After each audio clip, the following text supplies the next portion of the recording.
Hello दोस्तों, good morning. आप लोगों का स्वागत है आप सभी के अपने चैनल जितेंद्र सिंह अकेडमी में। और स्टार्ट करेंगे आज के 8 जून को करंट अफेयर्स। तो पहले वैभव सूर्यवंशी के बारे में बात करेंगे। वेरी इंपॉर्टेंट लाइन है। तो इंडिया टीम में शामिल होने का मौका मिल चुका है।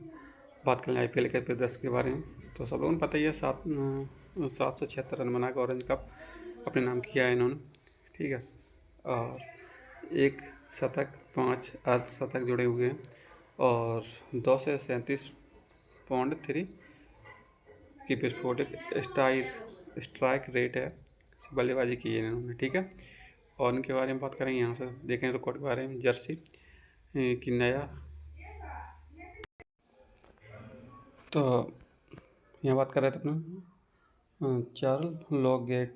चार्लो गेट ग्रैम के नाम से भी सबसे कम उम्र में अंतर्राष्ट्रीय क्रिकेट पदार्पण के गिनीज वर्ल्ड रिकॉर्ड में उन्होंने 11 वर्ष 40 दिन की उम्र में T20 खेला है, ठीक है। क्या आप लोग समझ पा रहे हैं? 11 वर्ष, ये चीज़ हो चुकी क्लियर। नेक्स्ट है, देखेंगे कोई लाइन है अपनी। ये हिंदुस्तान अभी यूरोप में है। आईपीएल और यूथ क्रिकेट के रिकॉर्ड तोड़कर प्रदर्शन करने वाले बिहार के समस्तीपुर के वैभव सूर्यवंशी अब अंतर्राष्ट्रीय क्रिकेट में धूम मचाने के लिए तैयार हैं। 15 साल 71 दिन में शनिवार को भारतीय टीम में शामिल होने वाले सबसे युवा खिलाड़ी बन चुके हैं। सूर्यवंशी के शानदार प्रदर्शन ने चयनकर्ताओं को उनकी टीम इंडिया में शामिल करने को मजबूर कर दिया है। सूर्यवंशी को अगर आयरलैंड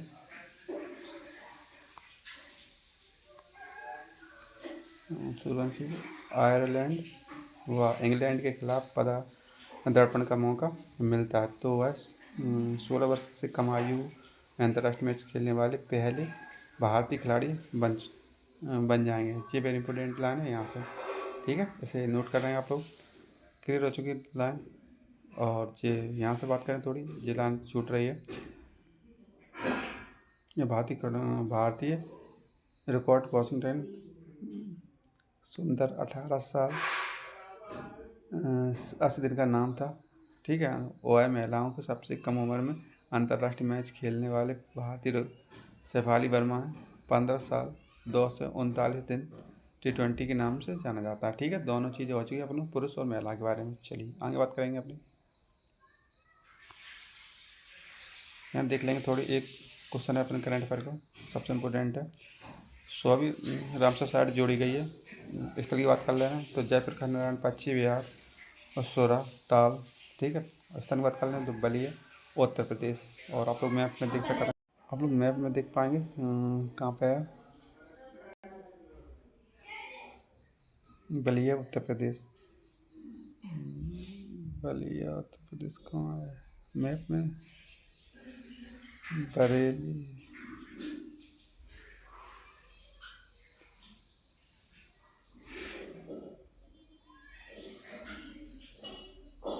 दोस्तों आप लोग ढूंढ लियो, ठीक।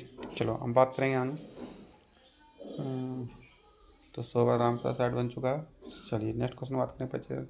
परीक्षा की दृष्टि से महत्वपूर्ण, आरबीआई ने रेपो रेट 5.25% पर अपरिवर्तित और गवर्नर संजय मल्होत्रा हैं। और फीफा विश्व कप 2026 की मेजबानी कनाडा करेगा और मेक्सिको और अमेरिका द्वारा की जाएगी। ब्रांड एम्बेसडर की बात करें तो वीजा से शाहरुख खान ने को अपने ब्रांड एम्बेसडर बनाया गया है। विश्व बैंक की बात करें तो नीलकंठ मिश्रा, वेरी इंपॉर्टेंट नाम अभी याद रखेंगे, विश्व बैंक के द्वारा कार्यकारी निदेशक नियुक्त किए गए हैं, ठीक है। चलिए आगे बढ़ते हैं, इनके बारे में बात कर लेंगे। यहाँ पश्चिम बंगाल नेवा को अपना लिया गया है, जिसमें यह 33वीं संविधान सभा बन गई है, ठीक है। नेशनल एप्लीकेशन, ठीक है। तो नेक्स्ट आगे बढ़ते हैं। इसको देख, सबसे इम्पोर्टेंट लाइन ये है, और थोड़े इसको जूम करने पड़ेगा यहाँ पर। चलो बात करेंगे अपनी। तो थोड़े उत्तर प्रदेश विशेष है, क्योंकि आज पेपर है फर्स्ट को। और बात करेंगे अपनी यहाँ, तो यहाँ देख लेंगे। सबसे पहले गठन की बात कर लेंगे उत्तर प्रदेश की। तो 24 जनवरी 1950 को। पुराना नाम संयुक्त प्रांत यूपी और नया नाम उत्तर प्रदेश 1 अप्रैल 1957। और राजधानी की बात करें तो लखनऊ। और क्षेत्रफल की बात कर रहे हैं तो अपना कितना किलोमीटर है, 2,40,228 किलोमीटर है। और क्षेत्रफल की दृष्टि से बात करें तो भारत का सबसे चौथा सबसे बड़ा राज्य है। ठीक है। महत्वपूर्ण दिवस की बात करें तो 24 जनवरी को राज्य दिवस मनाया जाता है। और विभाजन दिवस तो 9 नवंबर 2000 को ही मनाया जाता है। 13 जिलों से अलग होकर उत्तराखंड बनाया गया है, उत्तर प्रदेश से अलग होकर। ठीक है। चलिए सीमा की बात करें तो नेपाल अपनी है, बिहार, हरियाणा और मध्य प्रदेश 4 राज्य आ जाएंगे। उत्तर में नेपाल, पूर्व में बिहार और पश्चिम में हरियाणा और दक्षिण में मध्य प्रदेश। ठीक है।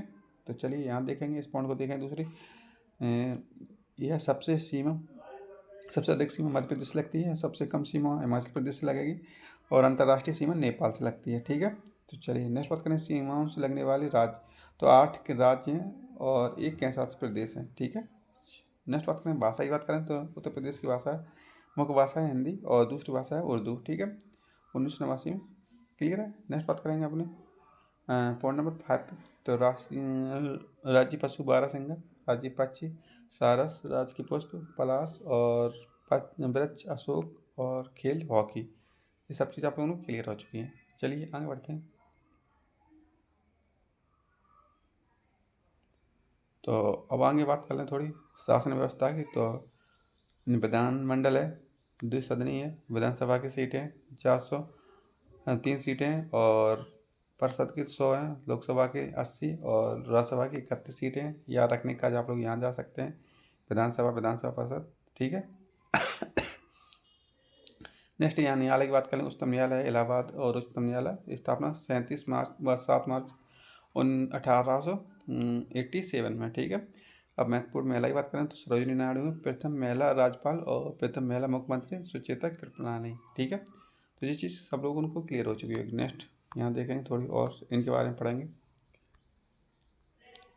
तो यहाँ देखेंगे भाषा की बात हो चुकी थी। अन्य महत्वपूर्ण फैक्ट के बारे में देखेंगे। भारत सबसे अधिक जनसंख्या वाला राज्य कौन सा? उत्तर प्रदेश। फुल नाम उत्तर प्रदेश। ठीक है। यूपी। राज्य की राजधानी लखनऊ है, जो कि गोमती नदी के किनारे बसी हुई है। ये चीज़ आप लोगों को याद रखना है, इस वजह से क्वेश्चन पूछ लिए जाते हैं। नेक्स्ट बात करेंगे राष्ट्रपति शासन 10 बार लगाया गया है, सबसे ज़्यादा लगाया गया है। और जिला अपने 75 है, संभाग 4 संभाग है और मंडल है अपने 18। ठीक है।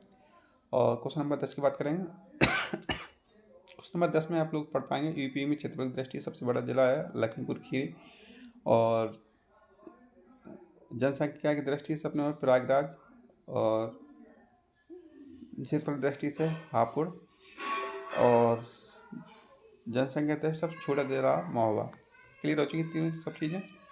चलिए अब बात कर लें इधर एक साइड 2026 की वर्तमान में स्थिति क्या पद। तो राज्यपाल अपने हैं आनंदीबेन पटेल। क्लियर है। मुख्यमंत्री सबको पता है योगी आदित्यनाथ है। और उपराज्यपाल केशव प्रसाद मौर्य और ब्रजेश पाठक है। और विधानसभा के सतीश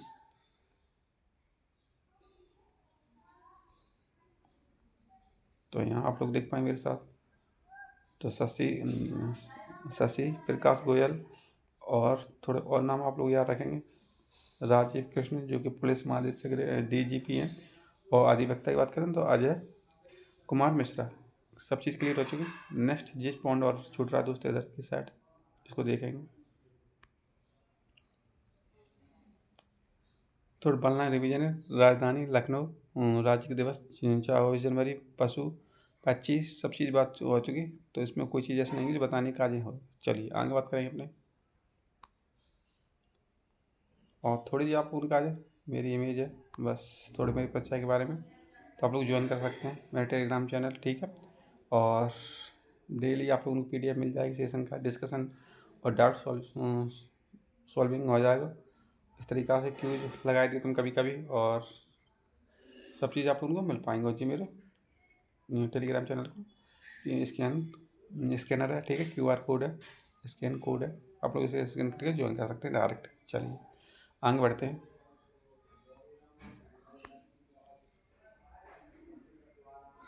अब बात करेंगे अपने आज के करंट अफेयर की। तो 8 जून को विश्व महासागर दिवस मनाया जाता है। और विश्व महासागर दिवस मनाया जाए इसका उद्देश्य हो जाता है महासागरों को महत्व और संरक्षण की प्रति जागरूकता फैलाने के लिए मनाया जाता है, चीज़ के लिए रोचक। दूसरी बात करेंगे एग्जाम फैक्ट के बारे में। इस वर्ष थीम रखी गई महासागरों के प्रति नई जागरूकता पर केंद्रित करना, आस्किंग अवेकिंग अवेंग आप लोग पढ़ लीजिए, ठीक है। और अपने छात्रों को समुदाय समुद्र के तापमान और प्लास्टिक प्रदूषण के बारे में संक्षिप्त से जानकारी देते हुए आप लोग करते रहिए, ठीक है। चलिए इधर देखेंगे क्वेश्चन नंबर 1 को देखेंगे। एआई और शिक्षा नीति आयोग की नई रिपोर्ट के अनुसार 2026 में अंत तक भारत के स्कूल पाठ्यक्रम में एआई जोड़ी जाएगी। आर्टिफिशियल इंटेलिजेंस को एक अनिवार्य विषय के रूप में सम्मिलित करने पर मंथन चल रहा है। वेरी इंपॉर्टेंट, सही और सबसे गुड क्वेश्चन यही है। चलिए आगे बढ़ते हैं। तो थोड़े आज 8 तारीख बात हो चुकी थी, अंतर्राष्ट्रीय समुद्री दिवस मनाया जाता है। अंतर्राष्ट्रीय है समुद्र दिवस, बिल्कुल देख पाएंगे, हाँ वर्ल्ड डे है, ठीक है। चलिए अब बात करें थोड़ी अपनी 1 से लेकर 7 जून तक। तो 1 तारीख की बात कर लें तो वर्ल्ड मिल्क डे के बारे में, डेयरी पोषण और स्थिरता का स्रोत है। दूसरी बात कर लें 2 जून को तेलंगाना दिवस विकास और आत्मनिर्भरता का प्रतीक माना जाता है। 3 तारीख को साइकिल दिवस मनाया जाता है, वर्ल्ड बाइसिकल डे, ठीक है। और 4 तारीख को मनाया जाता है आक्रामकता के शिकार मासूम बच्चों को अंतर्राष्ट्रीय दिवस से सुरक्षित बचपन और उज्जवल भविष्य के कार्य। नेक्स्ट बात करेंगे 5 जून को, आप लोगों को पता ही है, हमारी भूमि और हमारा भविष्य, इसकी थीम रखी गई है।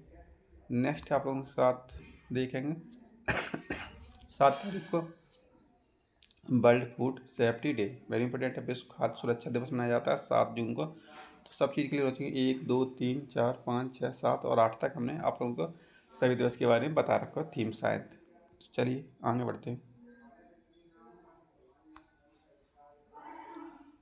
और थोड़ा ये है सर्वोच्च न्यायालय की जो कल का सेशन है उसके बारे में बात करेंगे थोड़ी।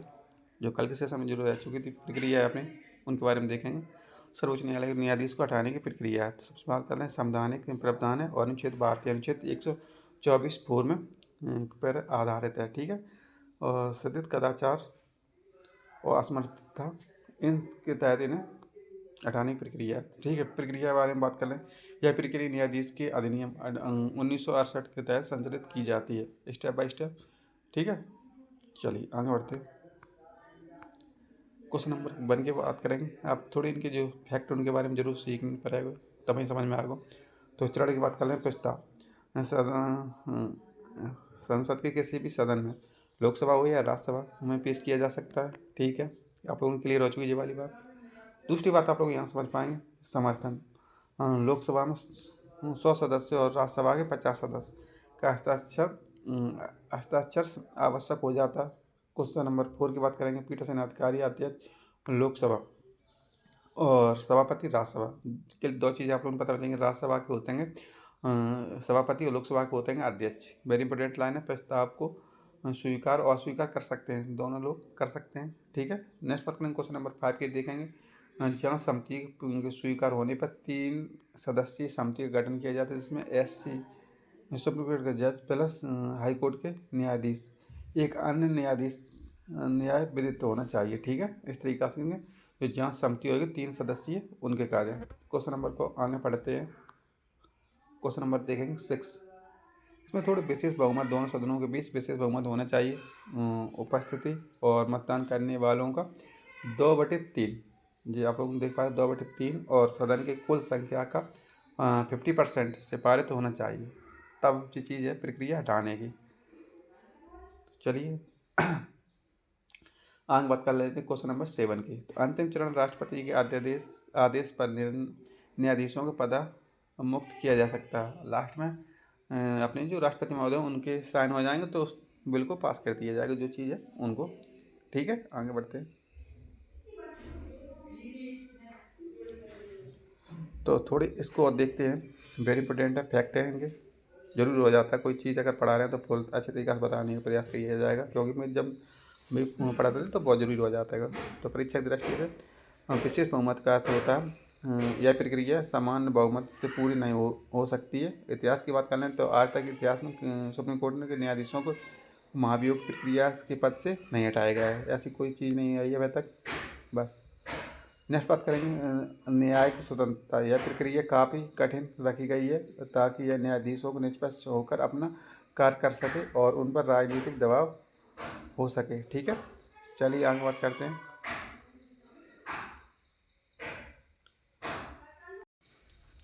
यहाँ देख पाएंगे आप लोग अतिरिक्त बिंदु अक्सर पूछे जाते हैं। राष्ट्रपति विवेक। क्या राष्ट्रपति अपने संसद के सं- संसद द्वारा पारित प्रस्ताव को ठुकरा सकते हैं, लेकिन यदि दोनों सदनों द्वारा विशेष बहुमत का प्रस्ताव पारित हो जाता है तो राष्ट्रपति उस पर हस्ताक्षर करना ही पड़ता है। ठीक है, एक संवैधानिक बाध्यता है। दूसरी बात करें क्वेश्चन नंबर 2 की, न्यायाधीशों को के पक्ष रखने का अधिकार होता है। हाँ, क्योंकि संबंधित न्यायाधीशों को अपना पक्ष रखने को मौका मिलता है। हाँ, न्यायाधीशों को जांच अधिनियम 1968 के अनुसार न्यायाधीशों की जांच की समिति के समक्ष अपना पक्ष रखने का पूरा अधिकार है। वे व्यक्तिगत रूप से किसी भी वकील के माध्यम से उपस्थित हो सकते हैं। नेक्स्ट आगे चलते हैं। अब यहाँ पे बात कर रहे थे पूरा रखते हैं और व्यक्तिगत रूप से वकील के माध्यम से उपस्थित हो सकते हैं। क्वेश्चन नंबर 3 की बात करेंगे यहाँ। यदि न्यायाधीश इस्तीफा दे दें तो पहले ही देते हैं, कोई प्रॉब्लम नहीं हुई तो यह मामूली प्रक्रिया दौरान न्यायाधीश अपना इस्तीफा राष्ट्रपति को सौंप देते हैं और तो वह प्रक्रिया वही समाप्त हो जाती है। संसद उसे आगे नहीं बढ़ा सकती। ठीक है, जो सदन है उसे आगे नहीं बढ़ाता फिर, क्योंकि जो चीज़ काज लगाया जा रहा है वो चीज़ हो जा रही है, फिर कोई प्रॉब्लम नहीं है। चलिए नेक्स्ट इधर चलते हैं। तो यहाँ देखेंगे ये सबसे इम्पोर्टेंट लाइन हो जाती है, राष्ट्रपति बनाम न्यायाधीश। परीक्षा में ये अंतर याद रखना बहुत जरूरी हो जाता है। राष्ट्रपति अनुच्छेद 61 में महाभियोग है और आधार पर संविधान का उल्लंघन होता है। ठीक है, आधार क्या संविधान का उल्लंघन होता है तो तब ये लगाया जाता है। दूसरे सुप्रीम कोर्ट जज 124(4), ठीक है, क्लोज हो आधार पर सिद्ध कदाचार या असमर्थता पर यह प्रक्रिया लागू की जा सकती है। दोनों चीज़ याद रखेंगे। तो चलिए वेरी इंपॉर्टेंट लाइन आती है आपको उनका जो। नेक्स्ट बात करेंगे क्वेश्चन नंबर 5 पे आप चलेंगे, बिल्कुल टाइम वेस्ट ना करते हुए। लोकसभा स्पीकर की भूमिका। अंतिम निर्णय लोकसभा के जो स्पीकर होते हैं उनका होता है। यदि प्रस्ताव लोकसभा में पेश होता है और स्पीकर उसे अस्वीकार कर देते हैं तो मामला वहीं ख़त्म हो जाता है। इसके खिलाफ कोई भी अपील नहीं की जा सकती। ठीक है, अगर वो मना कर दे तो फिर वहीं गेम खत्म, गेम ओवर। ठीक है, तो आगे बढ़ते हैं।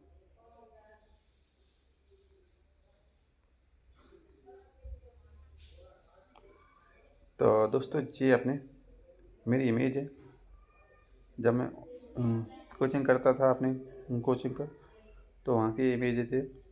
ठीक है, आप लोगों को अच्छी लग रही होगी थोड़ी, ये लाइन को आप लोग जोड़ अपने मेरे साथ।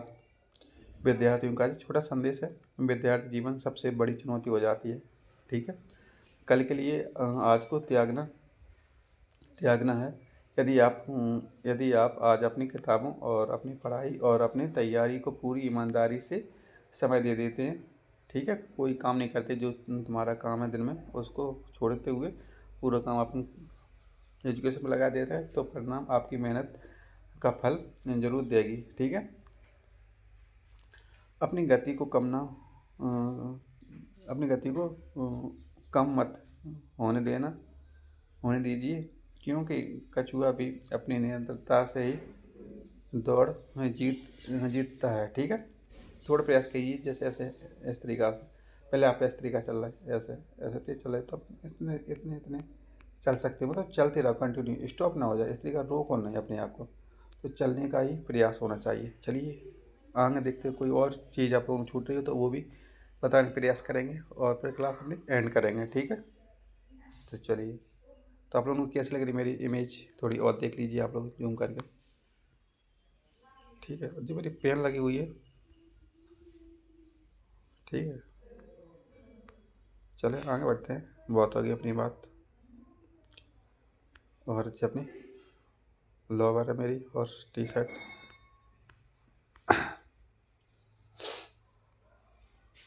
आप लोगों का ये मोटिवेशन लाइन और ये कॉलेज की लाइनें लिखी हुई हैं, आप लोग इसको और पढ़ेंगे। जहाँ संविधान सर्वोपरि होता है, वहीं सच्चा लोकतंत्र जीवित रहता है। ठीक है, ये लाइन आप बहुत जरूरी हो जाती किसी भी देश के कार्य संविधान बनाना। चलिए आगे बात कर लेते हैं थोड़ी और। तो ये कल को होमवर्क है, इसे रिवीजन करेंगे अभी इसी वक्त। ठीक है, देखते हैं आगे।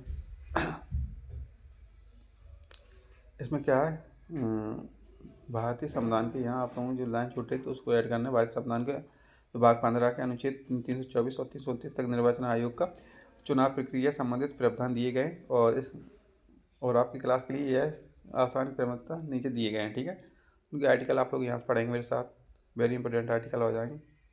तो आर्टिकल नंबर 324 में निर्वाचन आयोग की स्थापना और चुनाव आदिचरण निर्देश नियंत्रण की शक्ति आयोग के पास होती है। ठीक है, 325 बात करेंगे। मतदाता सूची में जो किसी भी धर्म, जाति, मूल वंश, लिंग के आधार पर किसी भी प्रकार की मतदाता सूची में सम्मिलित होने से मना नहीं किया जा सकता।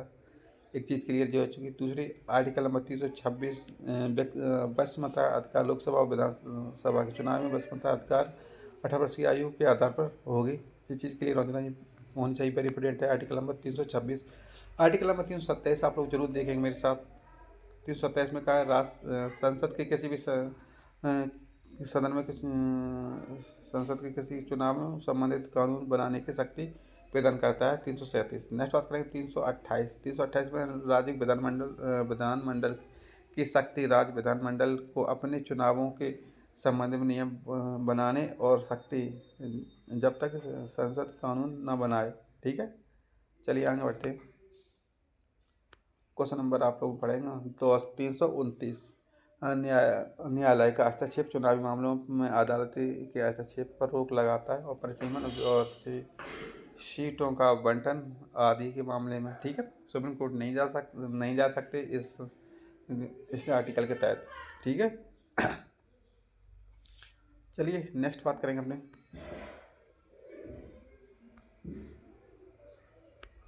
नेक्स्ट लाइन आप लोगों का लिखी गई की हेडलाइन है संवैधानिक दर्जा है निर्वाचन आयोग स्थायी और स्वतंत्र संवैधानिक निकाय है जिसकी स्थापना 5 जनवरी 1950 को की गई थी। संरचना की बात कर लें तो 3 सदस्यीय होते हैं। एक मुख्य निर्वाचन आयोग युक्त CEC के दौरान अन्य निर्वाचन आयुक्त होते हैं। ठीक है, नियुक्ति की बात कर लें तो इनकी नियुक्ति भारतीय राष्ट्रपति के द्वारा की जाती है। जो उनको कार्यकाल है उनको 6 वर्ष से लेकर 35 वर्ष की आयु तक कार्यकाल हो जाता है। नेक्स्ट आपको यहाँ देखें डिस्कशन। मुख्य रूप से निर्वाचन आयुक्त को हटाने की प्रक्रिया सर्वोच्च न्यायालय के न्यायाधीशों के समान संसद के महाभियोग जैसी प्रक्रिया से हटाया जा सकता है। ये चीज़ है, इस वजह से हमने जी क्लास को आगे बढ़ाया था। हमने कल बताई थी आप लोगों को महाभियोग प्रक्रिया जो सर्वोच्च न्यायालय के होते हैं उनके बारे में पढ़ाएंगे। तो हमने आज बता दिया आप लोगों को पहले ही।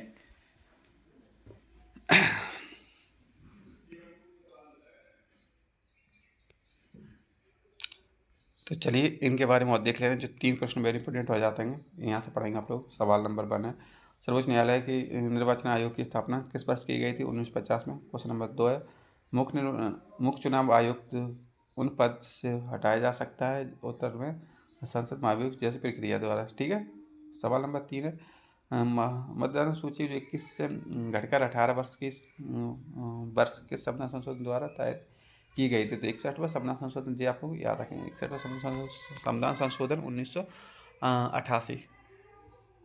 ये चीज़ क्लियर हो चुकी है आप लोगों को दोस्तों। तो चलिए आगे फिर बढ़ते हैं और देखते हैं और कुछ है।